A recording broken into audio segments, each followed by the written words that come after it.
ਪੰਜਾਬੀ ਬੋਲਣ ਲੱਗਾ ਸ਼ਰਮਾਉਂਦੇ ਆ ਤੇ ਕਿਉਂ? ਜਿਹੜੀ ਅਹਿਸਾਸੇ ਕੰਮ ਕਰੀਏ ਬਿਲਕੁਲ ਗਲਤ। ਇਹ ਕੋਈ ਅਨੋਖਾ ਵਾਕਿਆ। ਮੈਨੂੰ ਇੱਕ ਦਿਨ ਕਹਿੰਦੇ ਕਿ ਅਸੀਂ ਪੰਜਾਬੀ 'ਚ ਗੱਲ ਕਰ ਸਕਦੇ। ਇਹ ਉਹ ਜ਼ੁਬਾਨ ਹੈ ਜੋ ਮਸਜਿਦ ਦੀ ਅਜ਼ਾਨ ਵੀ ਸਮਝਾਵੇਗੀ, ਗੁਰਦੁਆਰੇ ਦੀ ਬਾਣੀ ਵੀ ਸਮਝਾਵੇਗੀ।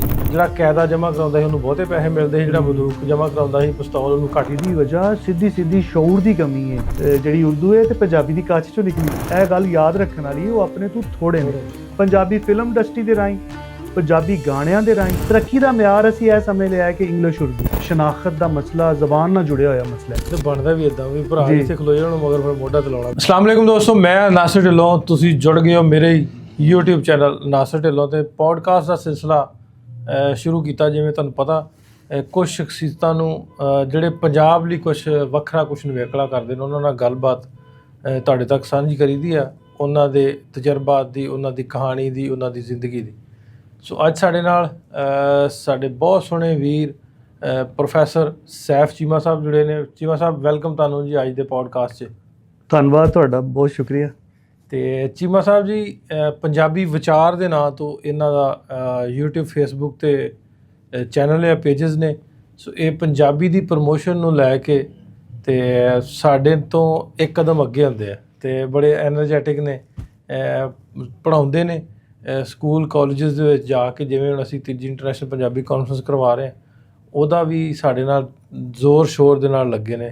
ਸੋ ਇਹਨਾਂ ਦਾ ਸ਼ੁਕਰੀਆ ਵੀ, ਤੇ ਨਾਲ ਮੈਂ ਕੀ ਇਹਨਾਂ ਦਾ ਤੁਹਾਨੂੰ ਦਾਦ ਵੀ ਦੇਣਾ ਵੀ ਟਾਈਮ ਕੱਢਣਾ ਬੜਾ ਔਖਾ ਹੁੰਦਾ ਜੀ। ਬਿਲਕੁਲ।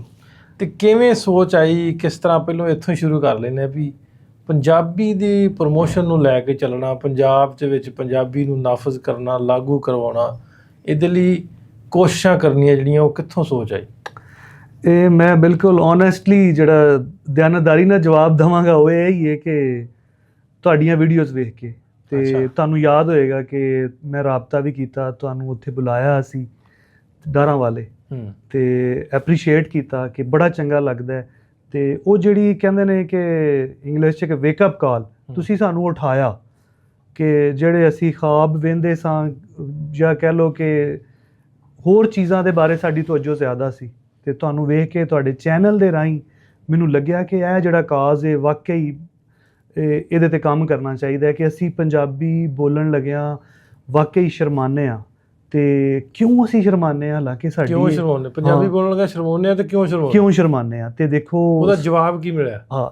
ਜਵਾਬ ਉਹਦਾ ਇਹ ਹੀ ਹੈ ਕਿ ਬਿਲਕੁਲ ਸਾਡੇ ਵਿੱਚ ਜਿਹੜੀ ਅਹਿਸਾਸੇ ਕਮਤਰੀ ਬਿਲਕੁਲ ਗਲਤ ਹੈ।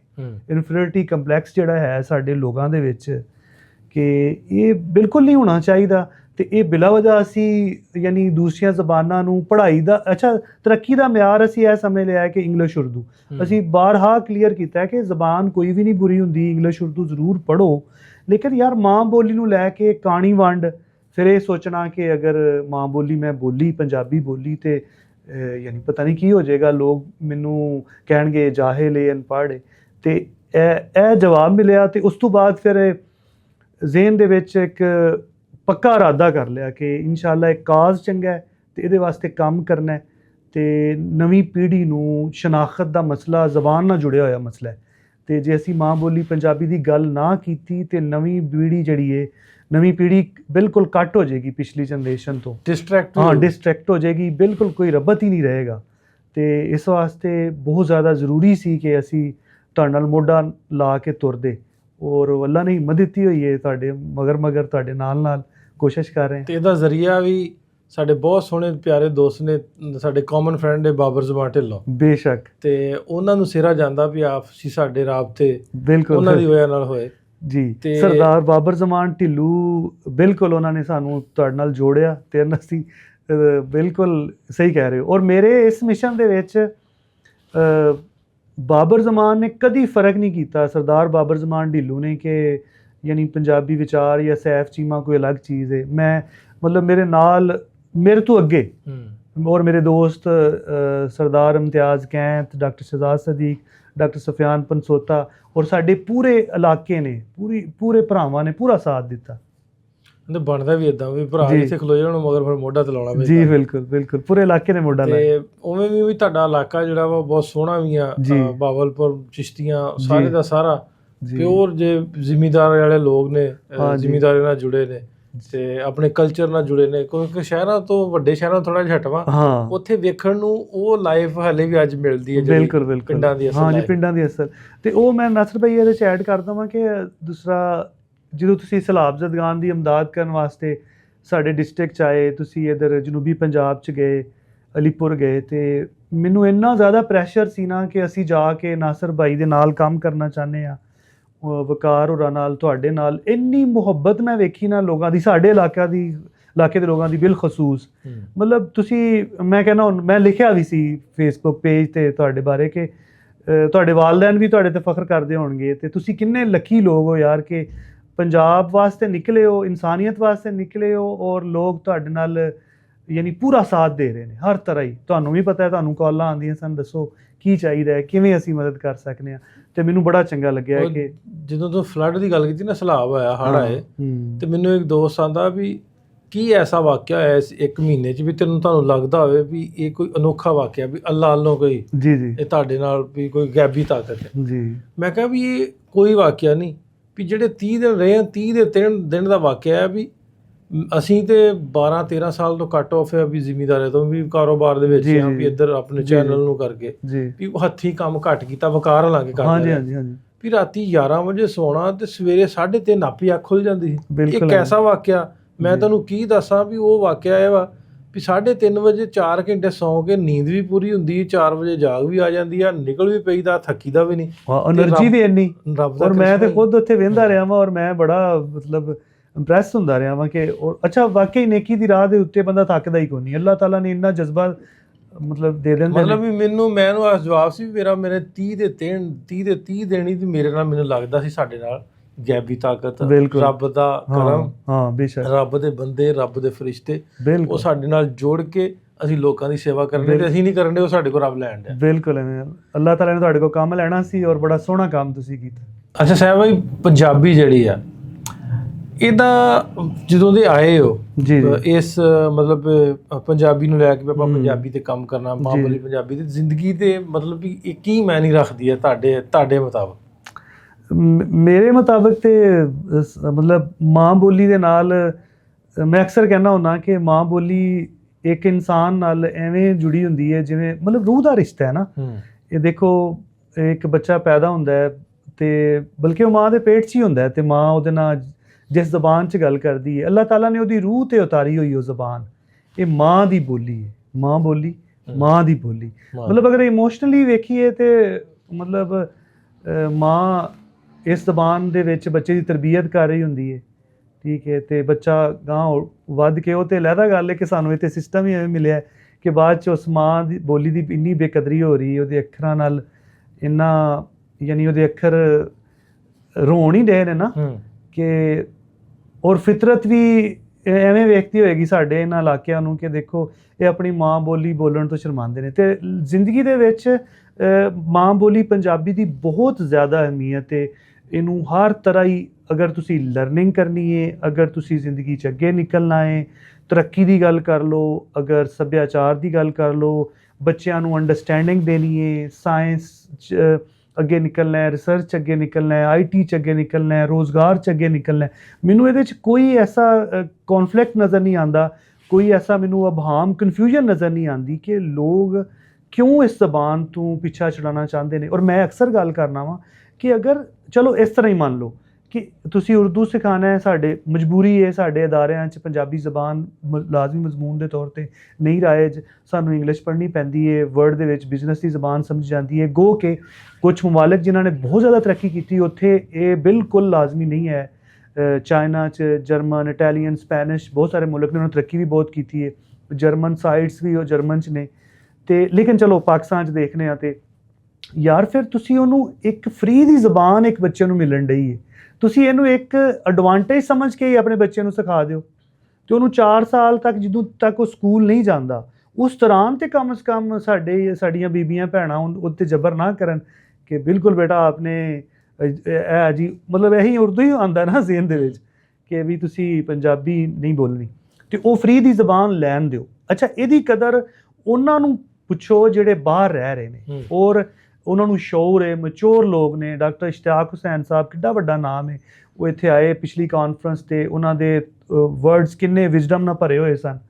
ਤੇ ਇਸ ਤਰ੍ਹਾਂ ਦੇ ਬਹੁਤ ਬੜੇ ਲੋਕ ਜਿਹੜੇ ਨੇ ਉਹ ਇਹ ਪਿਛਲੀ ਕਾਨਫਰੰਸ ਦੇ ਵਿੱਚ ਮਤਲਬ ਆਏ ਸਨ, ਤੇ ਉਹਨਾਂ ਨੇ ਦੱਸਿਆ ਸੀ ਕਿ ਜਿਹੜੇ ਬਾਹਰ ਚਾਹੇ ਉਹ ਪਾਕਿਸਤਾਨੀ ਨੇ ਮੈਚੋਰ, ਜਿਹੜੇ ਸਾਰੇ ਜ਼ਬਾਨ ਦੀ ਅਹਿਮੀਅਤ ਤੋਂ ਵਾਕਿਫ ਨੇ, ਉਹ ਆਪਣੇ ਬੱਚਿਆਂ ਨੂੰ ਲਿਆ ਕੇ ਸਹੀ ਪੰਜਾਬੀ ਸਿਖਾ ਰਹੇ ਹੁੰਦੇ ਨੇ ਕਿ ਉਸ ਕਲਚਰ 'ਚ ਰਹਿ ਕੇ ਕਿਤੇ ਮਤਲਬ ਇਹ ਯਾਨੀ ਉਸ ਆਪਣੀ ਮਿੱਟੀ ਤੋਂ ਦੂਰ ਨਾ ਹੋ ਜਾਣ। ਔਰ ਜ਼ਬਾਨ ਸਭ ਤੋਂ ਪਹਿਲਾ ਜ਼ਰੀਆ ਹੈ ਜਿਹਦੇ ਨਾਲ ਤੁਸੀਂ ਜੁੜਨ ਦਾ। ਤੇ ਇਸ ਹਵਾਲੇ ਨਾਲ ਜ਼ਬਾਨ ਦੀ ਅਹਿਮੀਅਤ ਤੋਂ ਇਨਕਾਰ ਨਹੀਂ ਕੀਤਾ ਜਾ ਸਕਦਾ। ਕੋਈ ਐਸਾ ਇਨਸੀਡੈਂਟ, ਕੋਈ ਵਾਕਿਆ ਹੋਇਆ ਵੀ ਤੁਹਾਨੂੰ ਕਮੀ ਮਹਿਸੂਸ ਹੋਈ ਵੀ ਇਹਦਾ ਰਾਇਜ ਕਰਨਾ ਜਾਂ ਸਕੂਲਾਂ 'ਚ ਲਿਆਉਣਾ ਜ਼ਰੂਰੀ ਕਿਉਂ ਵਾ, ਆਵਾਜ਼ ਚੁੱਕਣੀ ਜ਼ਰੂਰੀ ਕਿਉਂ ਵਾ?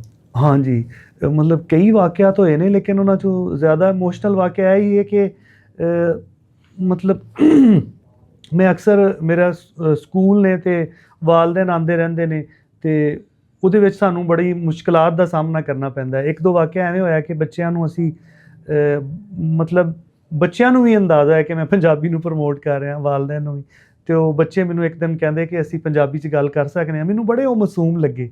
ਮੈਂ ਕਿਹਾ ਤੁਸੀਂ ਕਰੋ, ਤੁਹਾਨੂੰ ਕਿੰਨੇ ਰੋਕਿਆ ਹੈ, ਤੁਸੀਂ ਇੱਥੇ ਕਰੋ ਗੱਲ।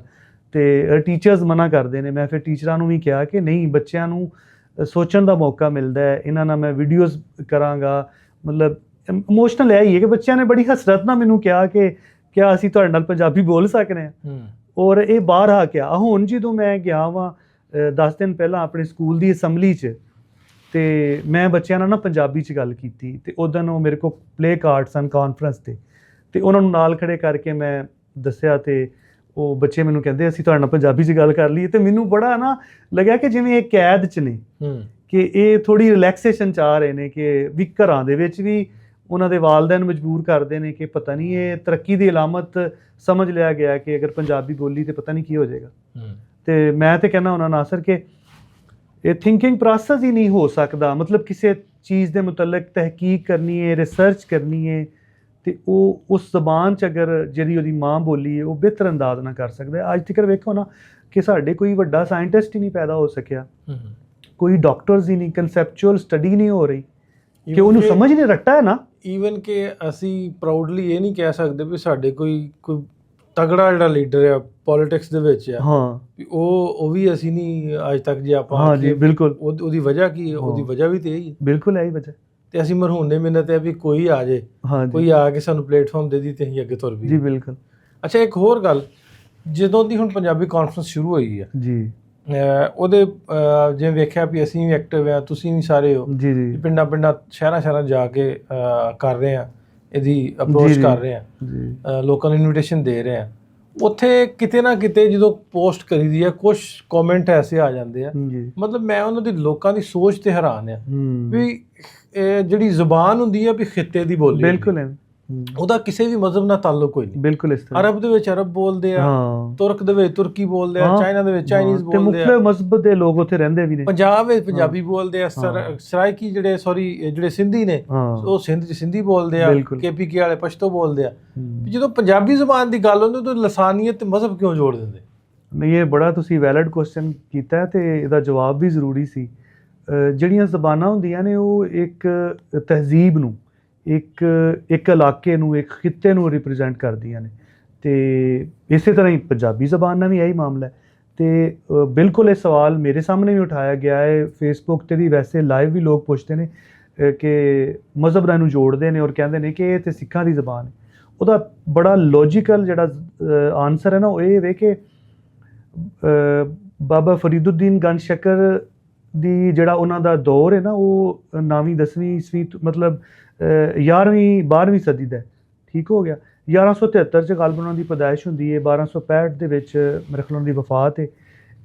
ਇਹ ਉਦੋਂ ਬਾਬਾ ਜੀ ਦੀ ਜਿਹੜੀ ਸ਼ਾਇਰੀ ਸੀ ਉਹ ਸਾਡੀ ਸਿੱਖ ਬਰਾਦਰੀ ਨੇ ਸਾਂਭੀ ਉਦੋਂ ਦੀ, ਤੇ ਉਸ ਤੋਂ ਪਹਿਲਾਂ ਵੀ ਪੰਜਾਬੀ ਜ਼ੁਬਾਨ ਮੌਜੂਦ ਸੀ।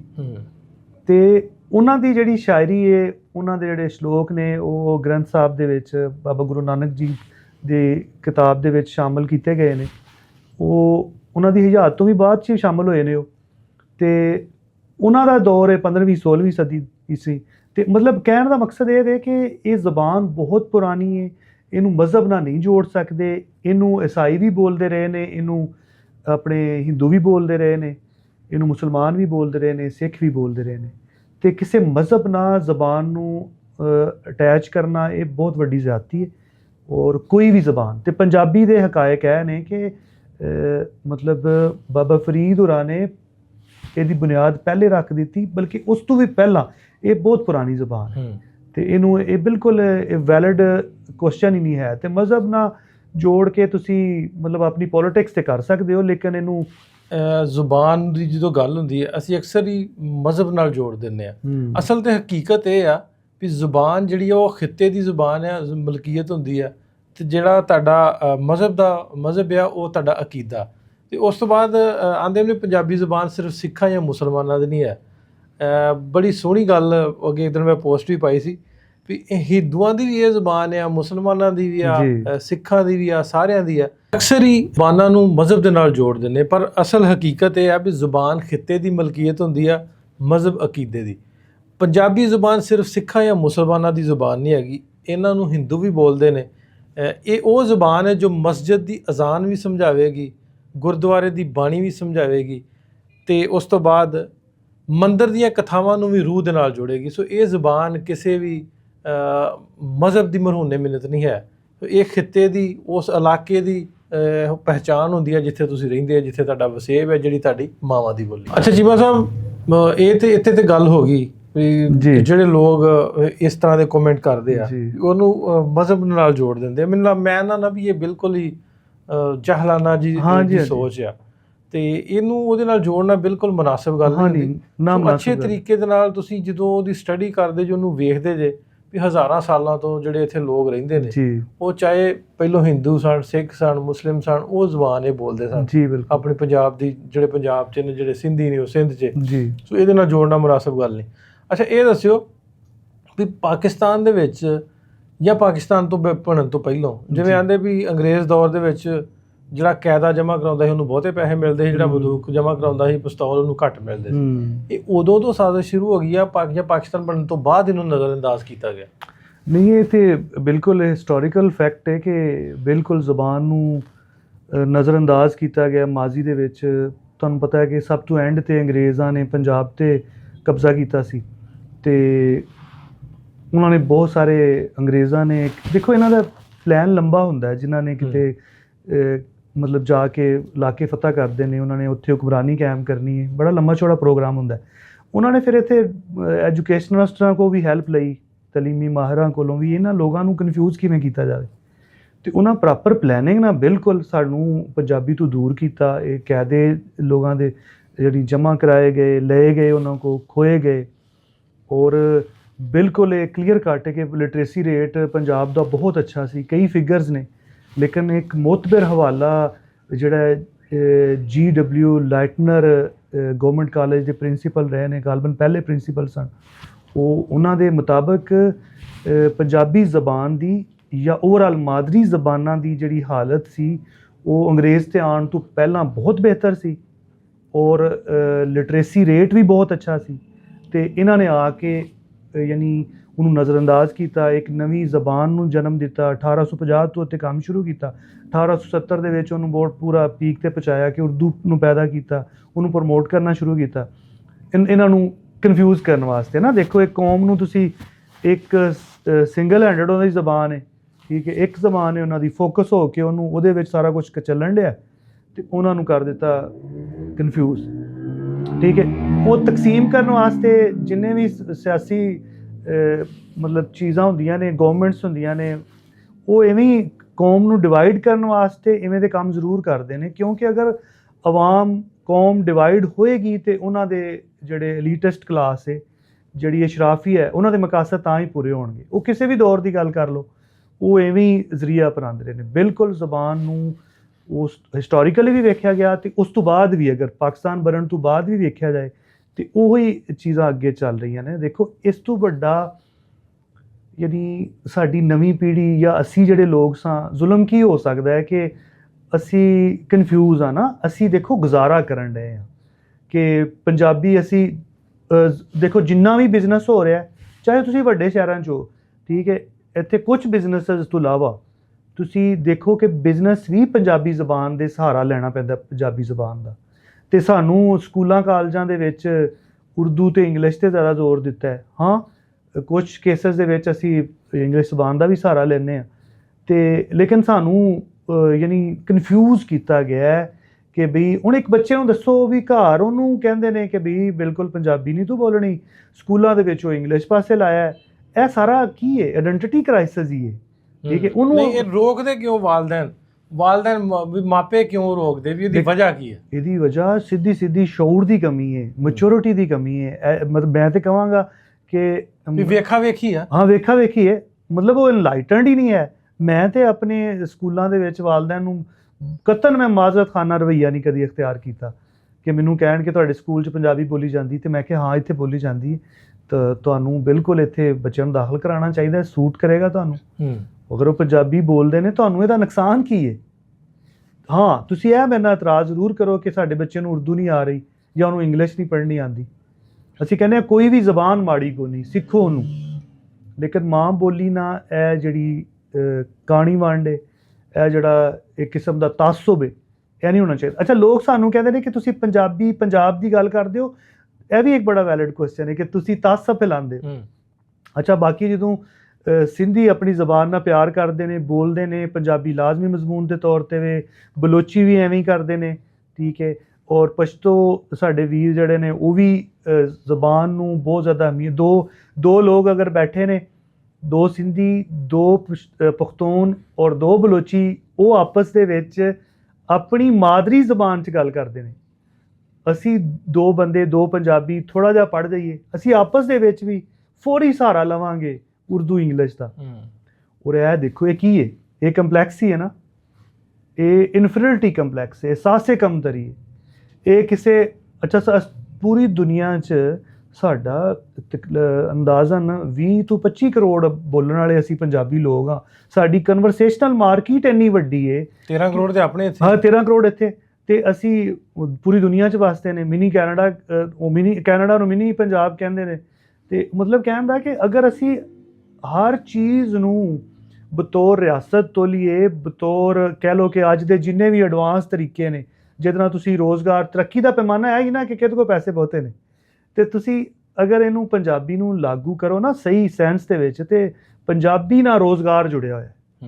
ਇਹ ਤੁਹਾਨੂੰ ਮੈਂ ਉਦੋਂ ਵੀ ਗੱਲ ਕੀਤੀ ਸੀ। ਹਾਂ, ਇਹਦੇ ਤਾਂ ਬੜਾ ਵੈਲਿਡ ਪੁਆਇੰਟ ਆ। ਪੰਜਾਬੀ ਜ਼ੁਬਾਨ ਦੇ ਨਾਲ ਜਿਵੇਂ ਆਪਾਂ ਉਦੋਂ ਸ਼ੇਖੂਪੁਰਾ ਗੱਲ ਹੋਈ ਸੀ, ਹਾਂਜੀ, ਵੀ ਰੋਜ਼ਗਾਰ ਦੇ ਨਾਲ ਕਿਵੇਂ ਜੋੜਿਆ ਜਾ ਸਕਦਾ ਹੈ। ਆਪਾਂ ਕਾਨਫਰੰਸ ਵਿੱਚ ਇਹਦਾ ਪੈਨਲ ਵੀ ਰੱਖਾਂਗੇ ਇਨਸ਼ਾਅੱਲਾ, ਵੀ ਕਿਸ ਤਰ੍ਹਾਂ ਨੌਜਵਾਨਾਂ ਨੂੰ ਰੋਜ਼ਗਾਰ ਨਾਲ ਜੋੜਿਆ ਸਕਦਾ। ਮੈਨੂੰ ਤਾਂ ਲੱਗਦਾ ਵੀ ਇਹ ਹੈ ਹੀ ਬਹੁਤ ਸੌਖਾ ਵਾ, ਰੋਜ਼ਗਾਰ ਨਾਲ ਜੋੜਨਾ ਔਖਾ ਨਹੀਂ ਹੈ। ਤੁਹਾਡੇ ਮੁਤਾਬਿਕ ਕਿਸ ਤਰ੍ਹਾਂ ਜੋੜਿਆ ਜਾ ਸਕਦਾ? ਅੱਛਾ, ਇਹ ਮਤਲਬ ਇਹਦੇ 'ਚ ਬਰਾਡਰ ਰਿਸਪੈਕਟ 'ਚ ਵੀ ਆਪਾਂ ਡਿਸਕਸ ਕਰ ਸਕਦੇ ਹਾਂ। ਇਹਦੇ 'ਚ long term, short term, medium term ਆਪਾਂ ਇਹਦੇ 'ਚ ਪਲਾਨਸ ਬਣਾ ਸਕਦੇ ਹਾਂ। ਗੌਰਮੈਂਟ ਨੂੰ ਸੁਜੈਸ਼ਨਸ ਦੇ ਸਕਦੇ ਹਾਂ ਉਹਨਾਂ 'ਤੇ, ਜਿਵੇਂ ਆਪਾਂ ਉਹਨਾਂ ਅੱਗੇ ਸਮਝ ਲਓ ਕਿ ਆਵਾਜ਼ ਉਠਾਉਣ ਦਾ ਤਰੀਕਾਕਾਰ ਹੀ ਹੈ ਨਾ ਆਪਣਾ ਇੰਟਰਨੈਸ਼ਨਲ ਕਾਨਫਰੰਸ, ਇਸ ਨਾਲ ਜੁੜੇ ਹੋਰ ਪ੍ਰੋਗਰਾਮ ਜਿਹੜੇ ਆਪਾਂ ਕਰਨੇ ਆ, ਅਤੇ ਉਸ ਹਵਾਲੇ ਨਾਲ ਇਹ ਬਹੁਤ ਯਾਨੀ ਆਸਾਨੀ ਨਾਲ ਕੀਤਾ ਜਾ ਸਕਦਾ। ਮੈਂ ਕਹਿ ਰਿਹਾ ਕਿ ਅੱਜ ਆਪਣੇ ਬੱਚਿਆਂ ਦੀ ਗੱਲ ਕਰੀਏ, ਨਵੀਂ ਪੀੜ੍ਹੀ ਦੀ ਗੱਲ ਕਰੀਏ, ਉਹਨਾਂ ਨੂੰ ਬੜਾ ਸ਼ੌਕ ਹੈ ਕਾਰਟੂਨਸ ਦੇਖਣ ਦਾ, ਅਤੇ ਆਪਾਂ ਕਾਰਟੂਨ ਪੰਜਾਬੀ 'ਚ ਬਣਾਉਣੇ ਸ਼ੁਰੂ ਕਰ ਦਈਏ। ਅੱਛਾ, ਉਹ ਸੇਲ ਵੀ ਹੋਣਗੇ, ਸਾਡੇ ਨੌਜਵਾਨ ਉਹਦੀ ਤਰਫ ਆਉਣਗੇ। ਜਿਵੇਂ ਤੁਸੀਂ ਇਹ ਡਰਾਮਾ ਸ਼ੁਰੂ ਕੀਤਾ ਹੈ ਕਾਨਫਰੰਸ ਦੇ ਵਿੱਚ ਵੀ, ਡਰਾਮੇ ਵਾਲਾ ਇਨੀਸ਼ੀਏਟਿਵ, ਡਰਾਮਾ ਕੰਪੀਟੀਸ਼ਨ। ਮੈਂ ਕੋਈ ਡਰਾਮਾ ਸ਼ੁਰੂ ਨਹੀਂ ਕੀਤਾ। ਤੁਹਾਡਾ ਕੁਐਸਚਨ ਇਹ ਹੈ ਵੀ ਜਿਵੇਂ ਤੁਸੀਂ ਡਰਾਮਾ ਸ਼ੁਰੂ ਕੀਤਾ। ਹਾਂ, ਮਤਲਬ ਕਿ ਡਰਾਮੇ ਵਾਲਾ ਜਿਹੜਾ ਹੈ ਕਿ ਡਰਾਮਾ ਕੰਪੀਟੀਸ਼ਨ, ਇਹ ਵੇ ਗੇਮਿੰਗ ਆਪਸ਼ਨ ਹੈ। ਗੇਮਿੰਗ ਬਹੁਤ ਮਕਬੂਲ ਹੈ ਬੱਚਿਆਂ 'ਚ, ਬੜਿਆਂ 'ਚ, ਨੌਜਵਾਨਾਂ 'ਚ। ਇਹਦੇ ਵਿੱਚ ਸਿੱਖਦੇ ਵੀ ਆ, ਕਾਰਟੂਨ ਵੇਖਦੇ ਉਹਦੇ ਤੋਂ, ਮਤਲਬ ਹਿੰਦੀ ਜਿਹੜੇ ਕਾਰਟੂਨ ਨੇ ਉਹਨਾਂ ਤੋਂ, ਉਹਨਾਂ ਨੂੰ ਹਿੰਦੀ ਦੇ ਵਰਡ ਆਉਂਦੇ। ਅੱਛਾ, ਆੜੀ ਫ੍ਰੀਲਾਂਸਿੰਗ ਹੈ, ਇਹਦੇ ਕੁਝ ਕੋਰਸਿਸ ਉਹ ਸਿਰਫ ਅਵੇਲੇਬਲ ਹੀ ਇੰਗਲਿਸ਼ 'ਚ ਨੇ, ਅਤੇ ਸਾਡਾ ਪੰਜਾਬੀ ਨੌਜਵਾਨ ਉਹਨੂੰ ਨਹੀਂ ਸਮਝ ਪਾਉਂਦਾ, ਠੀਕ ਹੈ। ਬਹੁਤ ਸਾਰੇ ਬੱਚੇ ਨੇ ਇੰਗਲਿਸ਼ ਹੀ ਨਹੀਂ ਉਹਨਾਂ ਦੀ ਪਾਸ ਹੁੰਦੀ, ਠੀਕ ਹੈ। ਉਹਨਾਂ ਨੂੰ ਤੁਸੀਂ ਸਕਿੱਲ ਦੇਣੀ ਹੈ। ਅੱਛਾ, ਸਕਿੱਲ ਵਾਸਤੇ ਕਿਆ ਇੰਗਲਿਸ਼ ਜ਼ਰੂਰੀ ਹੈ?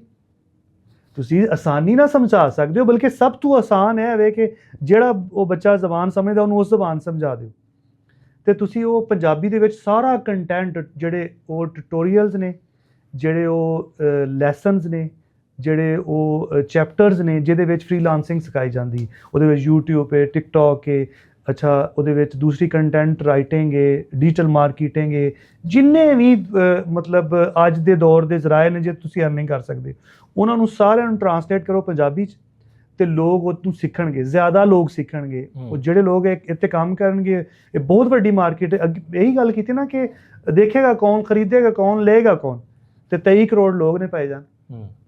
ਤੇ ਅੱਜ ਇਹ ਸਿਲਸਿਲਾ ਸ਼ੁਰੂ ਹੋ ਗਿਆ, ਲੋਕ ਕਹਿੰਦੇ ਨੇ ਕਿ ਅਸੀਂ ਪੰਜਾਬੀ ਜ਼ਬਾਨ ਸਿਖਾਣੀ ਹੈ ਤੇ ਉਹ ਇੰਡੀਆ ਤੋਂ ਦੋਸਤ ਰਾਬਤਾ ਕਰ ਰਹੇ ਨੇ ਕਿ ਜੀ ਅਸੀਂ ਤੁਹਾਨੂੰ ਜ਼ਬਾਨ ਸਿਖਾਉਣਾ ਚਾਹੁੰਦੇ ਹਾਂ। ਤੇ ਡੈਫੀਨੇਟਲੀ ਉਹਨਾਂ ਦਾ ਲਿਟਰੇਚਰ 'ਚ ਜ਼ਿਆਦਾ ਕੰਮ ਹੈ, ਗੁਰਮੁਖੀ 'ਚ, ਤੇ ਬਿਲਕੁਲ ਸਾਡੇ ਵਾਸਤੇ ਉਹ ਆਸਾਨੀ ਹੋਏਗੀ ਪੰਜਾਬੀ ਜ਼ਬਾਨ ਨੂੰ ਸਿੱਖਣਾ। ਲਿਟਰੇਚਰ ਜ਼ਿਆਦਾ ਅਵੇਲੇਬਲ ਹੈ ਤੇ ਇਸ ਜ਼ਬਾਨ ਨੂੰ ਮਤਲਬ ਹੋਰ ਕਈ, ਜਿਵੇਂ ਤੁਸੀਂ ਵੀ ਉਸ ਟਾਈਮ ਗੱਲ ਕੀਤੀ ਸੀ ਕਿ ਉਹਨਾਂ ਦੀ ਪੰਜਾਬੀ ਫਿਲਮ ਇੰਡਸਟਰੀ ਹੈ, ਉਹਨਾਂ ਨੂੰ ਰਾਈਟਰ ਚਾਹੀਦੇ ਨੇ, ਉਹਨਾਂ ਨੂੰ ਮਤਲਬ ਡਾਇਰੈਕਟਰ ਚਾਹੀਦੇ ਨੇ, ਐਕਟਰਸ ਨੇ, ਸਿੰਗਰਸ ਨੇ। ਸਿੰਗਰਸ ਦੀ ਅਗਰ ਵੇਖਿਆ ਜਾਏ ਪਾਕਿਸਤਾਨ ਦੇ ਵਿੱਚ ਬਹੁਤ ਕਮ ਸਿੰਗਰ ਨੇ। ਹੁਣ ਇਹਨਾਂ ਦਾ ਇੱਕ ਸਮਝ ਲਓ ਆਗਾਜ਼ ਹੈ ਤੇ ਉਹ ਜਿਹੜੀ ਵੀ ਸਿੰਗਿੰਗ ਦੀ ਮਾਰਕੀਟ ਦੇ ਵਿੱਚ ਚੀਜ਼ਾਂ ਚਾਹੀਦੀਆਂ ਨੇ, ਹੁਣ ਲੋਕ ਆਉਣ ਤੇ ਬਾਬਾ ਗੁਰੂ ਨਾਨਕ ਯੂਨੀਵਰਸਿਟੀ ਦੇ ਵਿੱਚ ਦਾਖਲੇ ਲੈਣ MA ਪੰਜਾਬੀ 'ਚ। ਤੇ ਸਾਡੇ ਉੱਥੇ ਬੜੇ ਪਿਆਰੇ ਵੀਰ ਸਈਦ ਗਜ਼ਨਫਰ ਹੁਸੈਨ ਸ਼ਾਹ ਬੁਖਾਰੀ ਸਾਹਿਬ ਉੱਥੇ ਪੜ੍ਹਾ ਰਹੇ ਨੇ ਤੇ ਉਹਨਾਂ ਨੇ ਕਈ ਦਫਾ ਕਿਹਾ ਹੈ ਕਿ ਤੁਸੀਂ ਇਸ ਚੀਜ਼ ਨੂੰ ਹਾਈਲਾਈਟ ਕਰੋ ਕਿ ਲੋਕ ਸਾਡੇ ਕੋਲ ਆ ਕੇ ਉੱਥੇ ਦਾਖਲੇ ਲੈਣ MA ਪੰਜਾਬੀ 'ਚ। ਤੇ ਅਗਰ ਅਸੀਂ ਇਹਨਾਂ ਨੌਜਵਾਨਾਂ ਨੂੰ ਦਸੀਏ ਕਿ ਤੁਸੀਂ MA ਪੰਜਾਬੀ ਕਰਕੇ ਬਣੋਗੇ ਕੀ, ਤੁਹਾਨੂੰ ਰੋਜ਼ਗਾਰ ਕਿੱਥੋਂ ਮਿਲੇਗਾ, ਔਰ ਇਹ ਅਸੀਂ ਦੱਸ ਰਹੇ ਹਾਂ ਕਿ ਤੁਸੀਂ ਤੁਹਾਡੀ ਜਿਹੜੀ ਹੈ ਤੁਹਾਡੀ ਡਿਗਰੀ ਹੈ ਉਹਦੇ ਨਾਲ ਰੋਜ਼ਗਾਰ ਜੁੜਿਆ ਹੋਇਆ ਹੈ। ਤੇ ਹੁਣ ਦੇਖੋ ਸਾਰੇ ਚੈਨਲਸ ਪੰਜਾਬੀ ਦੇ ਪੋਡਕਾਸਟ ਸ਼ੁਰੂ ਕਰ ਰਹੇ ਨੇ। ਇਹਦੇ ਵਿੱਚ ਮਜ਼ੀਦ ਆਪਾਂ ਕਾਨਫਰੰਸ 'ਚ ਮੁਤਾਲਬਾ ਰੱਖਦੇ ਹਾਂ ਗੌਰਮੈਂਟ ਅੱਗੇ ਕਿ ਸਾਡੀ ਜ਼ਬਾਨ ਨੂੰ ਤੁਸੀਂ ਸਕੂਲਾਂ ਕਾਲਜਾਂ 'ਚ ਲਾਜ਼ਮੀ ਮਜ਼ਮੂਨ ਦੇ ਤੌਰ 'ਤੇ ਨਾਫਜ਼ ਕਰੋ। ਉਸ ਤੋਂ ਬਾਅਦ ਰਿਸਰਚ ਸੈਂਟਰ ਬਣਾਓ। ਆ ਜਿਹੜੀ ਆਪਾਂ ਨੂੰ ਗਿਲੇ ਆਉਂਦੇ ਨੇ ਕਿ ਅਸੀਂ ਇੰਗਲਿਸ਼ ਲਿਖਦੇ ਹਾਂ ਤੇ ਉਰਦੂ ਲਿਖ ਦਿੰਦੇ ਹਾਂ ਤੇ ਫਲਾਣਾ ਵਰਡ ਪਾਇਲਟ ਜਾਂ ਦੂਸਰਾ ਵਰਡ ਕੰਪਿਊਟਰ ਜਾਂ ਲੈਪਟਾਪ, ਤੇ ਇਹ ਭਾਈ ਜਾਨ ਰਿਸਰਚ ਇਹ ਪੂਰੀ ਦੁਨੀਆ 'ਚ ਬਣੇ ਹੋਏ ਨੇ। ਹਰ ਜ਼ਬਾਨ, ਜਰਮਨ ਲੋਕਾਂ ਨੇ ਵੀ ਬਣਾਏ ਨੇ, ਠੀਕ ਹੈ। ਉਹ ਇੱਕ ਪੂਰਾ ਟਾਈਮ ਲੱਗਦਾ ਹੈ, ਉਸ ਤੋਂ ਬਾਅਦ ਜ਼ਬਾਨ ਮਤਲਬ ਇਸ ਕਾਬਲ ਹੁੰਦੀ ਹੈ। ਤੇ ਵੈਸੇ ਹਜੇ ਵੀ ਜ਼ਬਾਨ ਸਾਡੀ ਮਾਸ਼ਾਅੱਲਾ ਬੜੀ ਅੱਛੀ ਹੈ, ਲਿਟਰੇਚਰ ਬਹੁਤ ਕੰਮ ਹੋ ਰਿਹਾ, ਲੇਕਿਨ ਅਗਰ ਉਹ ਆਪਾਂ ਹੁਣੇ ਹੀ ਲਿਖਣਾ ਸ਼ੁਰੂ ਕਰ ਦਈਏ, ਆਪਾਂ ਗੱਲ ਕਰਨੇ ਆ ਲੋਕਾਂ ਨੂੰ ਦੱਸੀਏ ਤੇ ਉੱਥੇ ਆਪਾਂ ਕਹਿਣਾ ਲੁਕਾਈ, ਤੇ ਉਹ ਆਮ ਬੰਦਾ ਫਿਰ ਨਹੀਂ ਨਾ ਸਮਝੇਗਾ ਨਾ। ਤੇ ਹਮੇਸ਼ਾ ਜਿਹੜੀ ਆਮ ਫਹਿਮ ਜ਼ਬਾਨ ਹੋਵੇ ਉਹਦੇ 'ਚ ਹੀ ਗੱਲ ਕਰਨੀ ਚਾਹੀਦੀ, ਜਿਹੜੀ ਸਮਝ ਆ ਜਾਵੇ, ਲੋਕਾਂ ਨੂੰ ਸਮਝ ਆ ਜਾਵੇ। ਹੁਣ ਸਾਡੇ ਸਿੱਖ ਦੋਸਤ ਵੀ ਤੇ ਐਵੇਂ ਹੀ ਜ਼ਬਾਨ ਜਿਹੜੀ ਹੈ, ਔਰ ਜ਼ਬਾਨਾਂ ਇੱਕ ਦੂਸਰੇ ਕੋ ਉਧਾਰ ਅਲਫਾਜ਼ ਲੈਂਦੀਆਂ ਰਹਿੰਦੀਆਂ ਨੇ। ਕੋਈ ਵੀ ਜ਼ਬਾਨ ਖੁਦ ਇੰਨੀ ਖੁਦ ਕਫੀਲ ਨਹੀਂ ਹੁੰਦੀ, ਸਾਰੀਆਂ ਜ਼ਬਾਨਾਂ ਹੀ ਐਵੇਂ ਨੇ। ਇੰਗਲਿਸ਼ ਲਾ ਲਓ, ਉਰਦੂ ਲੈ ਲਓ, ਔਰ ਉਰਦੂ ਦੇ ਹਰੂਫੇ ਤਹਿਜੀ ਆ ਟੋਟਲ ਅਲਫਾਜ਼ ਦਾ ਜ਼ਖੀਰਾ ਅਗਰ ਪੰਜਾਬੀ ਨਾਲ ਕੰਪੈਰੀਜ਼ਨ ਕਰੋ। ਪੰਜਾਬੀ ਦੇ ਬਾਬਾ ਜੀ ਇੱਕ ਮੈਨੂੰ ਟੱਕਰੇ ਇੰਟਰਵਿਊ ਕੀਤਾ ਤੇ ਕਹਿੰਦੇ ਤੇ ਜਿਹੜੀ ਉਰਦੂ ਹੈ ਤੇ ਪੰਜਾਬੀ ਦੀ ਕੱਚ ਚੋਂ ਨਿਕਲੀ। ਚੀਮਾ ਸਾਹਿਬ, ਦੋਵਾਂ ਪੰਜਾਬਾਂ ਦੇ ਵਿੱਚ ਕਿਸ ਤਰ੍ਹਾਂ ਕਿੰਨਾ ਕੁ ਫਰਕ ਆਪਾਂ ਵੇਖਦੇ ਹਾਂ ਵੀ ਪੰਜਾਬੀ ਜ਼ੁਬਾਨ ਨੂੰ ਲੈ ਕੇ ਲਹਿੰਦੇ ਤੇ ਚੜ੍ਹਦੇ ਪੰਜਾਬ ਦਾ, ਜਾਂ ਦੁਨੀਆ 'ਚ ਹੈਸੀਅਤ ਪੰਜਾਬੀ ਜ਼ੁਬਾਨ ਦੀ ਕੀ ਹੈ? ਇਹ ਬੜਾ ਤੁਸੀਂ ਅੱਛਾ ਸਵਾਲ ਕੀਤਾ ਹੈ। ਸਭ ਤੋਂ ਬੁਨਿਆਦੀ ਫਰਕ ਇਹ ਹੀ ਹੈ ਕਿ ਉਹ ਹਰ ਜਗ੍ਹਾ ਪੰਜਾਬੀ ਫਖਰ ਨਾਲ ਬੋਲਦੇ ਨੇ ਤੇ ਅਸੀਂ ਸ਼ਰਮਾਨੇ ਆ, ਡਰਨੇ ਆ, ਖੌਫਜ਼ਦਾ ਹੁੰਨੇ ਆ। ਪਤਾ ਨਹੀਂ ਕਿਹੜੀ ਗੱਲ ਦਾ ਖੌਫ ਹੈ। ਜਿਸ ਦਿਨ ਸਾਡੇ ਵਿੱਚ ਇਤਮਾਦ ਆ ਗਿਆ, ਅਸੀਂ ਬਿਲਕੁਲ ਬਿਲਾ ਖੌਫ, ਡਰ ਦੇ, ਸ਼ਰਮਾਉਣ ਤੋਂ ਬਗੈਰ ਅਸੀਂ ਪੰਜਾਬੀ ਬੋਲਣਾ ਸ਼ੁਰੂ ਕਰ ਦਿੱਤੀ। ਫਿਰ ਅਸੀਂ ਯਾਨੀ ਇਹਨੂੰ ਲਾਗੂ ਵੀ ਕਰ ਲਾਂਗੇ। ਪਹਿਲਾਂ ਤਾਂ ਅਸੀਂ ਇਹਨੂੰ ਬੋਲਣ ਲੱਗ ਪਈਏ, ਫਿਰ ਸਕੂਲਾਂ ਕਾਲਜਾਂ 'ਚ ਇਨਸ਼ਾਅੱਲਾ ਗਵਰਨਮੈਂਟ ਨਾਫਜ਼ ਵੀ ਕਰੇਗੀ। ਪਿਛਲੀ ਕਾਨਫਰੰਸ ਤੋਂ ਬਾਅਦ ਦੇਖੋ ਹੁਣ MP ਹਜ਼ਰਾਤ ਬਗੈਰ ਇਜਾਜ਼ਤ ਤੋਂ ਬੋਲਣਾ ਵੀ ਸ਼ੁਰੂ ਹੋ ਗਏ। ਅੱਛਾ, ਤੁਸੀਂ ਇਹ ਸਵਾਲ ਕੀਤਾ ਕਿ ਉੱਧਰੋਂ ਤੁਸੀਂ ਵੇਖੋ ਕਿ ਬਈ ਤੁਲਨਾ ਕਰੀਏ ਕਿ ਚੜ੍ਹਦੇ ਵੱਲ ਕੀ ਹੈ, ਚੜ੍ਹਦੇ ਦਾ ਤੇ ਆਪਣਾ ਕੀ ਫਰਕ ਹੈ। ਉਹ ਜਿੱਥੇ ਬੋਲਦੇ ਨੇ ਮਤਲਬ ਫਖਰੀਆ, ਉਹ ਕੋਈ ਬੰਦਾ ਆਸਟ੍ਰੇਲੀਆ ਬੈਠਾ ਹੈ, ਭਾਵੇਂ ਕੋਈ ਕੈਨੇਡਾ ਬੈਠਾ ਹੈ, ਭਾਵੇਂ UK 'ਚ ਬੈਠਾ ਹੈ, ਉਹ ਫਖਰ ਨਾਲ ਬੋਲਦਾ ਪੰਜਾਬੀ ਜ਼ਬਾਨ। ਉਹਦਾ ਕੋਈ ਵੀ ਪ੍ਰੋਫੈਸ਼ਨ ਹੈ, ਉਹ ਉੱਥੇ ਭਾਵੇਂ। ਇਹਦੇ 'ਚ ਇੱਕ ਹੋਰ ਫਰਕ ਆ, ਫਰਕ ਇਹ ਵੀ ਆ ਵੀ ਉਹਨਾਂ ਦੀ ਥੋੜੀ ਜੀ ਗ੍ਰੰਥ ਸਾਹਿਬ ਪੰਜਾਬੀ 'ਚ ਆ, ਉਹ ਮਜ਼ਹਬੀ ਐਲੀਮੈਂਟ ਵੀ ਆ ਗਿਆ। ਜੇ ਅਸੀਂ ਉਸ ਹਿਸਾਬ ਨੂੰ ਲੈਂਦੇ ਆ, ਜੇ ਅਸੀਂ ਮਜ਼ਹਬੀ ਤੌਰ ਤੇ ਮੰਨਦੇ ਆ, ਜੇ ਇਸ ਖਿੱਤੇ ਦੇ ਵਿੱਚ ਜੇ ਇਸਲਾਮ ਆਇਆ ਤੇ ਇਸਲਾਮ ਵੀ ਤੇ ਇਦਾਂ ਹੀ ਆਇਆ ਨਾ ਵੀ ਉਹ ਸੂਫੀਆ ਕਰਾਮ ਦਾ ਕਰਕੇ ਆਇਆ ਨਾ। ਉਹਨਾਂ ਦੀ ਜ਼ੁਬਾਨ ਕਿਹੜੀ ਸੀ? ਉਹਨਾਂ ਦੀ ਤਾਂ ਪੰਜਾਬੀ ਸੀ। ਬਿਲਕੁਲ ਬਿਲਕੁਲ। ਜੀ ਉਹਨਾਂ ਨੇ ਸਾਨੂੰ ਸਮਝਾਇਆ ਵਾ ਪੰਜਾਬੀ ਜ਼ੁਬਾਨ 'ਚ ਵੀ ਇਸਲਾਮ ਕੀ ਆ, ਹਜ਼ਰਤ ਮੁਹੰਮਦ ਸੱਲੱਲਾਹੁ ਅਲੈਹਿ ਵਸੱਲਮ ਕੀ ਆ, ਕੁਰਾਨ ਪਾਕ ਕੀ ਆ, ਮਤਲਬ ਇਸਲਾਮ ਐਡਾ ਪਿਆਰਾ ਮਜ਼ਹਬ ਆ, ਉਹ ਕਿਵੇਂ ਦੱਸਿਆ ਸਾਨੂੰ ਸਾਡੀ ਜ਼ੁਬਾਨ 'ਚ ਦੱਸਿਆ ਤੇ ਫਿਰ ਸਾਡੇ ਵੱਡਿਆਂ ਨੂੰ ਪਤਾ ਲੱਗਾ ਤੇ ਉਹਨਾਂ ਉਹ ਇਸਲਾਮ 'ਚ ਜੀ ਬਿਲਕੁਲ। ਜੀ ਉਹ ਦੱਸਦੇ ਹੀ ਨਾ, ਜੀ ਉਹ ਆਂਦੇ ਵੀ ਸਾਡੀ ਪੰਜਾਬੀ ਜ਼ੁਬਾਨ ਨਹੀਂ ਸਹੀ ਇਹਨੂੰ ਆਪਾਂ ਉਰਦੂ 'ਚ ਦਸੀਏ ਜਾਂ ਅਰਬੀ 'ਚ ਦਸੀਏ, ਸਾਡੇ ਬਾਬਿਆਂ ਨੂੰ ਪਤਾ ਕਿਵੇਂ ਲੱਗਣਾ? ਜੀ ਬਿਲਕੁਲ ਹੈ। ਬੇਸਿਕ ਗੱਲ ਉੱਥੋਂ ਸ਼ੁਰੂ ਹੁੰਦੀ। ਨਹੀਂ ਇਹ ਫਿਰ ਅਗੇਨ ਇੱਕ ਬੜਾ ਅੱਛਾ ਕੁਐਸਚਨ ਹੈ ਜਿਹੜਾ ਮਤਲਬ ਲੋਕਾਂ ਨੂੰ ਐਜੂਕੇਟ ਕਰਨ ਦੀ ਜ਼ਰੂਰਤ ਹੈ। ਮੈਂ ਪਹਿਲੇ ਸਵਾਲ ਦਾ ਮੁਕੰਮਲ ਕਰਕੇ ਇਹਦੇ ਨਾਲ ਕਨੈਕਟ ਕਰਾਂਗਾ। ਪਹਿਲਾਂ ਦੇਖੋ, ਉਹਨਾਂ ਨੇ ਜਿਹੜਾ ਪੰਜਾਬੀ ਨੈਸ਼ਨਲਿਜ਼ਮ ਹੈ ਨਾ, ਉਹਨਾਂ ਨੇ ਸਾਡੇ ਸਿੱਖ ਵੀਰਾਂ ਨੇ ਜਿਸ ਮੁਕਾਮ ਤੇ ਉਹਨੂੰ ਪਹੁੰਚਾਇਆ ਨਾ, ਉਹਦੇ ਵਿੱਚ ਇਹ ਕੌਨਫੀਡੈਂਸ ਦਾ ਬੜਾ ਰੋਲ ਹੈ, ਇਤਮਾਦ ਦਾ। ਇਹ ਬਹੁਤ ਬੜੀ ਗੱਲ ਹੈ ਕਿ ਉਹਨਾਂ ਨੇ ਆਪਣੇ ਆਪ ਨੂੰ ਇੱਕ ਐਸੀ ਕੌਮ ਦੇ ਤੌਰ ਤੇ ਮਨਵਾਇਆ ਹੈ, ਔਰ ਉਹ ਆਪਣੇ ਤੋਂ ਥੋੜੇ ਨੇ। ਇਹ ਗੱਲ ਯਾਦ ਰੱਖਣ ਵਾਲੀ, ਉਹ ਆਪਣੇ ਤੋਂ ਥੋੜੇ ਨੇ। ਪੰਜਾਬੀ ਫਿਲਮ ਇੰਡਸਟਰੀ ਦੇ ਰਾਹੀਂ, ਪੰਜਾਬੀ ਗਾਣਿਆਂ ਦੇ ਰਾਹੀਂ ਤੁਸੀਂ ਅੱਜ ਵੇਖੋ, ਸਾਡੀ ਜਿਹੜੀ ਤੁਹਾਡੇ ਕੰਟੈਂਟ ਨੂੰ ਵੇਖ ਕੇ, ਵਕਾਰ ਦੇ ਕੰਟੈਂਟ ਨੂੰ ਵੇਖ ਕੇ ਅੱਜ ਨੌਜਵਾਨਾਂ ਦੇ ਵਿੱਚ ਜਿਹੜਾ ਪੰਜਾਬੀ ਨੈਸ਼ਨਲਿਜ਼ਮ ਦਾ ਆਈਡੀਆ ਫੈਲ ਰਿਹਾ ਹੈ, ਉਹਦੇ 'ਚ ਪਹਿਲਾਂ ਉਹਨਾਂ ਵੀਰਾਂ ਦਾ ਸ਼ੁਕਰੀਆ, ਫਿਰ ਤੁਹਾਡਾ ਸ਼ੁਕਰੀਆ। ਔਰ ਇਸ ਲਹਿਰ ਨਾਲ ਜਿਹੜੇ ਵੀ ਜੁੜੇ ਨੇ, ਪੰਜਾਬੀ ਲਹਿਰ ਨਾਲ ਲੋਕ, ਉਹਨਾਂ ਸਾਰਿਆਂ ਦਾ ਸ਼ੁਕਰੀਆ ਕਿ ਅੱਜ ਨੌਜਵਾਨ ਜਿਹੜਾ ਨਾ ਆਈਡੀਅਲ ਬਣਾ ਰਿਹਾ, ਪੰਜਾਬੀ ਹੀਰੋਜ਼ ਨੂੰ ਮੰਨ ਰਿਹਾ, ਅੱਜ ਦੇ ਪੰਜਾਬੀ ਹੀਰੋਜ਼ ਔਰ ਪਿਛਲੇ ਹੀਰੋਜ਼ ਨੂੰ ਜਾਣ ਰਿਹਾ ਤੁਹਾਡੇ ਕੰਟੈਂਟ ਦੇ ਜ਼ਰੀਏ। ਔਰ ਇਹ ਬਹੁਤ ਬੜੀ ਗੱਲ ਹੈ। ਮੇਰੀ ਦੁਆ ਹੈ ਕਿ ਅਸੀਂ ਰਲ ਕੇ ਆਪਣੇ ਇਹਨਾਂ ਲੋਕਾਂ ਨੂੰ, 13 ਕਰੋੜਾਂ ਲੋਕਾਂ ਨੂੰ, ਅਸੀਂ ਉਵੇਂ ਦਾ ਕੌਨਫੀਡੈਂਸ ਦੇ ਪਾਈਏ, ਔਰ ਇਹ ਵੀ ਉਵੇਂ ਹੀ ਕੌਮ ਬਣ ਸਕਣ ਜਿਵੇਂ ਉਹਨਾਂ ਨੇ ਆਪ ਨੂੰ ਬਤੌਰ ਕੌਮ ਮਨਵਾਇਆ। ਕਿਆ ਯਾਰ ਉਹ ਮਾੜੇ ਡਾਕਟਰ ਨੇ? ਕਿਆ ਉਹ ਮਾੜੇ ਇੰਜੀਨੀਅਰ ਨੇ? ਕਿਆ ਉਹ ਮਾੜੇ ਬਿਜ਼ਨਸਮੈਨ ਨੇ? ਹੁਣ ਆ ਜਾਂਦੇ ਆ ਇੱਕ ਹੋਰ ਜਿਹੜਾ ਤੁਹਾਡਾ ਸਭ ਤੋਂ ਅਹਿਮ ਸਵਾਲ ਸੀ, ਸੂਫੀਜ਼ਮ ਵਾਲਾ। ਯਾਰ ਸੂਫੀਜ਼ਮ ਵਾਲਾ ਨਾਸਰ, ਇਹ ਤੇ ਇੰਨਾ, ਯਾਨੀ ਅਗਰ ਇਹਨੂੰ ਆਪਾਂ ਡਿਸਕਸ ਕਰਨ ਲੱਗ ਪਈ, ਇੰਨਾ ਵਾਸਟ ਇਹ ਕੁਐਸਚਨ ਹੈ, ਇਹ ਵਾਸਟ ਟੌਪਿਕ ਹੈ ਕਿ ਅੱਜ ਦੀ ਜਿਹੜੀ ਅਦਮ ਬਰਦਾਸ਼ਤ ਸਾਡੇ ਮਾਸ਼ਰੇ 'ਚ ਪਾਈ ਜਾ ਰਹੀ। ਅੱਜ ਤੁਸੀਂ ਮਜ਼ਹਬ ਦੀ ਗੱਲ ਕੀਤੀ, ਹਰ ਹਵਾਲੇ ਨਾਲ ਸਾਡੇ 'ਚ ਜਿਹੜੀ ਅਦਮ ਬਰਦਾਸ਼ਤ ਹੈ, ਔਰ ਚੀਜ਼ਾਂ ਨੂੰ ਤਰੋੜ ਮਰੋੜ ਕੇ ਬਿਆਨ ਕਰਨਾ, ਸੱਚ ਤੋਂ ਕੰਮ ਨਾ ਲੈਣਾ, ਝੂਠ ਬੋਲਣਾ ਔਰ ਪ੍ਰੋਪੇਗੈਂਡਾ ਕਰਨਾ, ਇਹ ਸਾਰੀਆਂ ਚੀਜ਼ਾਂ ਅਗਰ ਅਸੀਂ ਸੂਫੀਜ਼ਮ ਪੜ੍ਹ ਲਈਏ, ਆਪਣੇ ਵੱਡਿਆਂ ਨੂੰ ਪੜ੍ਹ ਲਈਏ, ਉਹਨਾਂ ਦਾ ਪੰਜਾਬੀ ਜਿਹੜਾ ਕਲਾਮ ਹੈ, ਉਹਨਾਂ ਦਾ ਜਿਹੜਾ ਮੈਸੇਜ ਹੈ, ਪੈਗਾਮ ਹੈ, ਸਾਨੂੰ ਸੱਦਾ ਹੈ ਜਿਹੜਾ, ਉਹ ਅਗਰ ਪੜ੍ਹ ਲਈਏ, ਸਾਰੇ ਮਸਲੇ ਹੀ ਹੱਲ ਹੋ ਜਾਣ। ਇਹ ਅਦਮ ਬਰਦਾਸ਼ਤ ਮੁੱਕ ਜਾਵੇ, ਸਾਡੀ ਸੁਸਾਇਟੀ ਦੇ ਵਿੱਚੋਂ ਸ਼ਰੀਕਾਬਾਜ਼ੀ ਮੁੱਕ ਜਾਵੇ। ਠੀਕ ਹੈ, ਸਾਡੇ ਪੰਜਾਬ ਦੇ ਜਿਹੜੇ ਵੱਡੇ ਮਸਲੇ ਨੇ, ਹਸਦ, ਅੱਲਾ ਦੀ ਤਕਸੀਮ ਤੇ ਰਾਜ਼ੀ ਨਾ ਹੋਣਾ, ਅੱਲਾਹੁ ਅਕਬਰ, ਇਹ ਅਸੀਂ ਇਹਦੇ 'ਚੋਂ ਬਾਹਰ ਨਿਕਲ ਆਈਏ। ਔਰ ਇਹ ਜਿਵੇਂ ਤੁਸੀਂ ਕਿਹਾ ਕਿ ਸਾਡੇ ਸੂਫੀਆਂ ਨੇ ਜਿਸ ਜ਼ਬਾਨ ਦੇ ਸਹਾਰਾ ਲੈ ਕੇ ਇੱਥੇ ਇਸਲਾਮ ਫੈਲਾਇਆ, ਅਸੀਂ ਕਹਿੰਦੇ ਉਹ ਸਿੱਖਾਂ ਦੀ ਜ਼ਬਾਨ। ਔਰ ਸਾਡੇ ਧੰਨਬਾਗੀ ਨੇ ਉਹ ਸਾਡੇ ਸਿੱਖ ਵੀਰ ਕਿ ਉਹ ਬਾਬਾ ਫਰੀਦੁੱਦੀਨ ਗੰਜ ਸ਼ਕਰ ਨੂੰ ਕਿੰਨਾ ਉਹ ਔਨ ਕਰਦੇ ਨੇ, ਮੰਨਦੇ ਨੇ, ਬਾਬਾ ਬੁੱਲੇ ਸ਼ਾਹ ਨੂੰ, ਵਾਰਿਸ ਸ਼ਾਹ ਨੂੰ, ਮੀਆਂ ਮੁਹੰਮਦ ਬਖਸ਼ ਸਾਹਿਬ ਨੂੰ। ਠੀਕ ਹੈ, ਸਾਡੇ ਖਵਾਜਾ ਗੁਲਾਮ ਫਰੀਦ ਨੂੰ, ਜਿਹੜੇ ਸਾਡੇ ਉੱਥੇ ਦੇ ਬਹਾਵਲਪੁਰ ਦੀ ਹਸਤੀ ਨੇ। ਠੀਕ ਹੈ, ਤੇ ਮਤਲਬ ਇਹ ਜਿਹੜਾ ਤੁਹਾਡਾ ਸਵਾਲ ਹੈ ਬਿਲਕੁਲ ਵੈਲਿਡ ਸੀ, ਔਰ ਉਹਦਾ ਜਵਾਬ ਹੈ ਹੀ ਹੈ ਕਿ ਉਹਨਾਂ ਸੂਫੀਆ ਦੀ ਬਰਕਤ ਨਾਲ ਸਾਡੇ ਕੋਲ ਇਸਲਾਮ ਉਤਰਿਆ, ਔਰ ਉਹਨਾਂ ਨੇ ਸਾਨੂੰ ਅਰਬੀ 'ਚ ਨਹੀਂ ਸਮਝਾਇਆ, ਸਾਡੀ ਮਾਂ ਬੋਲੀ ਪੰਜਾਬੀ ਸਾਨੂੰ ਸਮਝਾਇਆ। ਉਹਨਾਂ ਨੇ ਰਾਹ ਕਿਹੜਾ ਇਖਤਿਆਰ ਕੀਤਾ? ਉਹਨਾਂ ਨੇ ਰਾਹ ਇਖਤਿਆਰ ਕੀਤਾ ਵੀ ਜਿਹੜਾ ਸਾਡੇ ਵੱਡਿਆਂ ਨੂੰ, ਸਾਡੇ ਬਜ਼ੁਰਗਾਂ ਨੂੰ ਜਿਹੜੀ ਬੋਲੀ ਆਉਂਦੀ ਹੈ, ਜੀ ਬਿਲਕੁਲ, ਉਹ ਇਹਦੇ ਤੇ ਇਸ ਪੁਆਇੰਟ ਤੇ ਆਉਂਦੇ ਨਹੀਂਗੇ ਵੀ ਜੇ ਉਹਨਾਂ ਨੂੰ ਉਹ ਬੋਲੀ ਨਾ ਆਉਂਦੀ, ਉਸ ਬੋਲੀ 'ਚ ਨਾ ਸਮਝਾਉਂਦੇ, ਤੇ ਉਹਨਾਂ ਨੂੰ ਪਤਾ ਕਿਵੇਂ ਲੱਗਦਾ? ਇਸ ਹਵਾਲੇ ਨਾਲ ਅੱਲਾ ਦੇ ਨਬੀ ਸੱਲੱਲਾਹੁ ਅਲੈਹਿ ਵਸੱਲਮ ਨੂੰ, ਅੱਛਾ, ਜ਼ੁਬਾਨ ਨਾਲ ਮੁਹੱਬਤ, ਆਪਣੇ ਵਤਨ ਨਾਲ ਮੁਹੱਬਤ, ਇਹ ਈਮਾਨ ਦਾ ਹਿੱਸਾ ਹੁੰਦੀ। ਅੱਲਾ ਦੇ ਨਬੀ ਸੱਲੱਲਾਹੁ ਅਲੈਹਿ ਵਸੱਲਮ ਨੂੰ ਆਪਣੇ ਖਿੱਤੇ ਨਾਲ, ਆਪਣੇ ਮੱਕਾ ਮੁਕਰਮਾ ਨਾਲ, ਜਿੱਥੋਂ ਹਿਜਰਤ ਕਰਕੇ ਮਦੀਨਾ ਆਏ, ਬਹੁਤ ਜ਼ਿਆਦਾ ਪਿਆਰ ਸੀ, ਔਰ ਅਕਸਰ ਉਹਦਾ ਇਜ਼ਹਾਰ ਨਬੀ ਪਾਕ ਸੱਲੱਲਾਹੁ ਅਲੈਹਿ ਵਸੱਲਮ ਦੀ ਹਦੀਸ ਮੁਬਾਰਕਾ 'ਚ ਮਿਲਦਾ ਹੈ, ਆਪਣੇ ਵਤਨ ਨਾਲ, ਆਪਣੀ ਜ਼ੁਬਾਨ ਨਾਲ। ਇਸ ਵਾਸਤੇ ਤੁਸੀਂ ਮੇਰੇ ਨਾਲ ਅੱਗੇ ਗੱਲ ਕਰ ਰਹੇ ਸੀ ਕਿ ਯਾਰ ਜਿਹੜਾ ਅਸੀਂ ਕੰਮ ਕਰ ਰਹੇ ਹਾਂ, ਇਹਦੇ ਵਿੱਚ ਤੇ ਮੈਂ ਕਹਿੰਦਾ ਬਰਕਤ ਹੀ ਬਰਕਤ ਹੈ। ਔਰ ਇਹ ਯਾਨੀ ਜਿਹੜੇ ਨਾਮਵਰ ਉਲਮਾ ਇਕਰਾਮ ਨੇ, ਉਹਨਾਂ ਦੀ ਰਾਏ ਵੀ ਹੈ, ਤੇ ਨਬੀ ਪਾਕ ਸੱਲੱਲਾਹੁ ਅਲੈਹਿ ਵਸੱਲਮ ਦੀ ਹਦੀਸ ਮੁਬਾਰਕਾ 'ਚੋਂ ਵੀ ਸਾਨੂੰ ਇਹ ਸਬਕ ਮਿਲਦਾ ਹੈ ਕਿ ਆਪਣੇ ਖਿੱਤੇ ਨਾਲ, ਆਪਣੇ ਇਲਾਕੇ ਨਾਲ, ਆਪਣੇ ਲੋਕਾਂ ਨਾਲ, ਆਪਣੀ ਜ਼ਬਾਨ ਨਾਲ ਮੁਹੱਬਤ ਕਰੋ। ਜਿਮਾ ਸਾਹਿਬ, ਇਹ ਦੱਸਿਓ ਵੀ ਜਿਹੜੀ ਆਪਣੀ ਹੁਣ ਕਾਨਫਰੰਸ ਹੋਣ ਜਾ ਰਹੀ ਹੈ ਜੀ, ਸੋ ਇਹਦੇ ਵੱਲੋਂ ਕੀ ਖਿਆਲ ਹੈ ਤੁਹਾਡਾ ਵੀ ਜਿਸ ਤਰ੍ਹਾਂ ਦੀ ਆਪਣੀ ਇਨਵੈਸਟਮੈਂਟ ਕੰਪੇਨ ਚੱਲ ਰਹੀ ਹੈ ਜੀ, ਲੋਕਾਂ ਦੇ ਘਰ ਘਰ ਜਾ ਕੇ ਸੱਦੇ ਦੇਣ ਰਹੇ, ਸਾਨੂੰ ਲੱਗਦਾ ਵੀ ਇਸ ਵਾਰੀ ਕੋਈ ਫਰਕ ਹੈ ਅੱਗੇ ਨਾਲੋਂ? ਇਹ ਬਹੁਤ ਜ਼ਿਆਦਾ ਫਰਕ ਹੈ, ਔਰ ਇੰਨਾ ਜ਼ਿਆਦਾ ਜੋਸ਼ੋ ਖਰੋਸ਼ ਹੈ ਕਿ ਮਤਲਬ ਤੁਹਾਨੂੰ ਪਤਾ ਹੀ ਹੈ ਕਿ ਮੇਰਾ ਤੇ ਬਹੁਤ ਬਾਅਦ ਸ਼ੁਰੂ ਕੀਤਾ ਇਹ ਕੰਮ, ਪੰਜਾਬੀ ਦੀ ਪ੍ਰਮੋਸ਼ਨ ਦੇ ਹਵਾਲੇ ਨਾਲ, ਇਹਦੇ ਪ੍ਰਚਾਰ ਕਰਨ ਦੇ ਹਵਾਲੇ ਨਾਲ ਤੁਸੀਂ ਬਹੁਤ ਪਹਿਲੇ ਹੋ, ਤੇ ਮੈਨੂੰ ਇੰਨਾ ਜ਼ਿਆਦਾ ਦੋਸਤਾਂ ਦਾ ਪ੍ਰੈਸ਼ਰ ਹੈ, ਯਾਰ ਸਾਡੇ ਕੋਲ ਆਓ, ਮੈਸੇਜ ਮਤਲਬ ਹਰ ਬੰਦੇ ਨੂੰ ਨਾਲ ਲੈ ਕੇ ਚੱਲਣਾ, ਫਿਰ ਰਾਬਤਾ ਕਰਨਾ, ਔਰ ਬਹੁਤ ਜ਼ਿਆਦਾ ਜੋਸ਼ੋ ਖਰੋਸ਼ ਹੈ। ਔਰ ਮੈਨੂੰ ਲੱਗਦਾ ਹੈ ਕਿ ਇਹ ਰਿਕਾਰਡ ਤੋੜ ਕਾਨਫਰੰਸ ਹੋਏਗੀ, ਬਹੁਤ ਜ਼ਿਆਦਾ ਲੋਕ ਆਉਣਗੇ ਔਰ ਬਹੁਤ ਜ਼ਿਆਦਾ ਦਿਲਚਸਪੀ ਦਿਖਾ ਰਹੇ ਨੇ, ਸਾਡੇ ਕੋਲ ਪੁੱਛ ਰਹੇ ਨੇ ਅੱਛਾ ਕਾਨਫਰੰਸ ਦੇ ਵਿੱਚ ਸੈਸ਼ਨਸ ਕੀ ਹੋਣਗੇ, ਇੱਥੇ ਕੀ ਗੱਲਬਾਤ ਹੋਏਗੀ, ਪਹਿਲੀ ਕਾਨਫਰੰਸ ਦਾ ਨਤੀਜਾ ਕੀ ਨਿਕਲਿਆ ਸੀ, ਤੁਹਾਡੀਆਂ ਹੁਣ ਤੋਂ ਦੀ ਕਾਵਿਸ਼ਾਂ ਦਾ ਤੁਹਾਨੂੰ ਕੀ ਸਿਲਾ ਮਿਲਿਆ ਹੈ, ਅੱਗੋਂ ਤੁਸੀਂ ਕੀ ਕਰਨ ਜਾ ਰਹੇ ਹੋ। ਔਰ ਇਹ ਮਤਲਬ ਬੜਾ ਅੱਛਾ ਹੈ ਕਿ ਲੋਕ ਹੁਣ ਕਿਸੇ ਨਾ ਕਿਸੇ ਤਰੀਕੇ ਸਾਡੀ ਤਹਿਰੀਕ ਨਾਲ, ਜ਼ਬਾਨ ਨਾਲ, ਸੱਭਿਆਚਾਰ ਨਾਲ ਜੁੜ ਰਹੇ ਨੇ।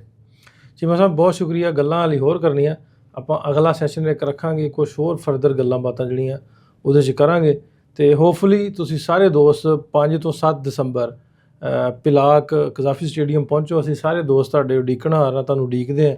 ਉੱਥੇ ਕਿਸੇ ਨੂੰ ਵੀ ਜਿਨ੍ਹਾਂ ਕੋ ਅਸੀਂ ਜਾ ਸਕਣ ਡਏ ਹਾਂ ਉਹਨਾਂ ਕੋਲ ਜਾਣ ਡਏ ਹਾਂ, ਬਾਕੀ ਕਿਸੇ ਨੂੰ ਕਿਸੇ ਇਨਵੀਟੇਸ਼ਨ ਦੀ ਲੋੜ ਨਹੀਂ, ਸਾਰਿਆਂ ਨੂੰ ਖੁੱਲ੍ਹਾ ਸੱਦਾ, ਸਾਰੇ ਆਓ, ਸਾਡੇ ਸਾਰੇ ਪੰਜਾਬ ਦਾ ਸਾਂਝਾ ਕੰਮ ਆ। ਅਸੀਂ ਕਿਸੇ ਨਾਲ ਲੜਨਾ ਨਹੀਂ, ਕਿਸੇ ਨਾਲ ਝਗੜਨਾ ਨਹੀਂ। ਅਸੀਂ ਇਹਦੇ ਵਿੱਚ ਸਕਾਲਰਸ ਨੂੰ ਵੀ ਸੱਦਾਂਗੇ, ਮਜ਼ਹਬੀ ਸਕਾਲਰਸ ਨੂੰ ਵੀ ਸੱਦਾਂਗੇ ਵੀ ਕਿਸ ਤਰ੍ਹਾਂ ਜ਼ੁਬਾਨ ਨੂੰ ਅਤੇ ਮਜ਼ਹਬ ਕਿਸ ਤਰ੍ਹਾਂ ਜੋੜਦਾ। ਜ਼ੁਬਾਨ ਦੀ ਰਾਹੀਂ ਤੁਸੀਂ ਆਪਣੇ ਇਸਲਾਮ ਨੂੰ, ਮਜ਼ਹਬ ਨੂੰ, ਕਿਸੇ ਵੀ ਮਜ਼ਹਬ ਨਾਲ ਤਾਲੁਕ ਹੈ, ਕਿਸ ਤਰ੍ਹਾਂ ਤੁਸੀਂ ਜੁੜ ਸਕਦੇ ਜੇ। ਇੱਥੇ ਵੀ ਡਿਸਕਸ਼ਨ ਪੈਨਲ ਹੋਣਗੇ ਅਤੇ ਸਾਰੇ ਤੁਸੀਂ ਆਓ, ਅਸੀਂ ਤੁਹਾਡੇ ਉਡੀਕਣ ਹਾਰ ਹਾਂ। ਬਲਕਿ ਤੁਸੀਂ ਆਪ ਸਾਰੇ ਜਿਹੜੇ ਇਸ ਪ੍ਰੋਗਰਾਮ ਦੇ ਹੋਸਟ ਜੀ, ਕੋਈ ਜਿਹੜਾ ਵੀ ਪੰਜਾਬੀ ਆ, ਐਵਰੀ ਪੰਜਾਬੀ ਜਿਹੜਾ ਉਹ ਇਸ ਪ੍ਰੋਗਰਾਮ ਦਾ ਹੋਸਟ ਆ। ਤੁਸੀਂ ਆਓ, ਅਸੀਂ ਸੋਹਣੇ ਤਰੀਕੇ ਦੇ ਨਾਲ, ਮਹੱਜ਼ਬ ਤਰੀਕੇ ਦੇ ਨਾਲ, ਬਿਲਕੁਲ ਵੀ ਕਿਸੇ ਮਤਲਬ ਉਹ ਗੁੱਸੇ ਨਾਲ ਜਾਂ ਅਗਰੈਸਿਵ ਹੋ ਕੇ ਨਹੀਂ, ਅਸੀਂ ਮਾਸੂਮਾਨਾ ਸਵਾਲ ਜਿਹੜੇ ਆਪਣੇ ਉਹਨਾਂ ਅੱਗੇ ਰੱਖਾਂਗੇ। ਜਿਹੜੇ ਲੋਕ ਕਹਿੰਦੇ ਨੇ ਵੀ ਪੰਜਾਬੀ ਜ਼ੁਬਾਨ ਸਕੂਲਾਂ 'ਚ ਨਾਫਜ਼ ਕਰਕੇ ਕੀ ਹੋਊਗਾ, ਚਲੋ ਉਹ ਇਸ ਗੱਲ ਨੂੰ ਇੱਕ ਸਾਈਡ 'ਤੇ ਛੱਡ ਦਿਓ।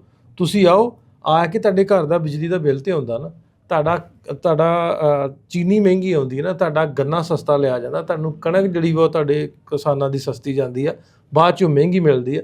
ਸੋ ਇਹ ਸਵਾਲ ਕਰਨ ਵਾਸਤੇ ਤੁਹਾਡੇ ਕੋਲ ਮੌਕਾ ਹੋਏਗਾ, ਸਾਹਮਣੇ ਬੈਠੇ ਹੋਣਗੇ, ਬਿਊਰੋਕਰੇਸੀ ਵੀ ਹੋਊਗੀ, ਸਿਆਸਤਦਾਨ ਵੀ ਹੋਣਗੇ, ਮੁਲਕ ਦੇ ਵੱਡੇ ਲੀਡਰ ਵੀ ਹੋਣਗੇ, ਸਾਰਿਆਂ ਕੋਲ ਇਹ ਸਵਾਲ ਕਰਨ ਦਾ ਮੌਕਾ ਤਾਂ ਤੁਹਾਨੂੰ ਮਿਲੂਗਾ। ਤੁਸੀਂ ਆਓ, ਆ ਕੇ ਬਹੁਤ ਉਹਨਾਂ ਅੱਗੇ ਸਵਾਲ ਰੱਖੋ। ਸੋ ਮਿਲਦੇ ਹਾਂ ਤੁਹਾਨੂੰ 5 ਤੋਂ 7 ਦਸੰਬਰ ਕਜ਼ਾਫੀ ਸਟੇਡੀਅਮ ਪਿਲਾਕ ਦੇ ਵਿੱਚ। ਰੱਬ ਰੱਖ।